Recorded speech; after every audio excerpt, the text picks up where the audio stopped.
Strasbourg, où le taux d'incidence a doublé sur la semaine. La capitale alsacienne accueille aussi depuis vendredi le plus grand marché de Noël de France. Bonjour Mélina Fachin.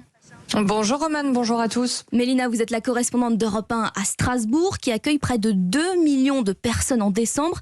La préfecture redoute donc le pire et Mélina, elle a décidé de serrer la vis aux visiteurs du marché de Noël. Oui, puisque la préfète a constaté que les gestes barrières n'étaient pour l'instant pas suffisamment respectés. Alors elle a annoncé hier soir de nouvelles mesures. D'abord, le pass sanitaire devient obligatoire pour entrer sur les 2 plus grandes places de Strasbourg, Broglie et Kléber, qui vont donc être fermées par des barrières. Des nouvelles zones de restauration avec pass sanitaire vont être ajoutées et elles seront mieux indiquées, puisque peu de visiteurs y allaient. Ils préféraient boire leur vin chaud dans les allées du marché.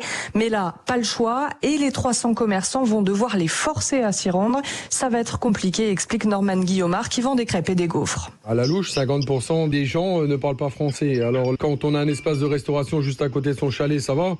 Mais quand il est à 50 mètres, fallait expliquer ça en italien, en espagnol, en anglais à la rigueur c'est faisable, en allemand aussi, mais c'est compliqué de dire aller là-bas, tourner à droite, aller à gauche et voilà quoi.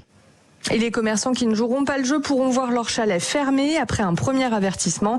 Les amendes de 135 € vont aussi devenir systématiques pour les visiteurs qui ne portent pas le masque, obligatoire partout. Enfin, le marché de Noël fermera tous les soirs à 20h, fini les prolongations jusqu'à 21h ou 22h le week-end. Merci.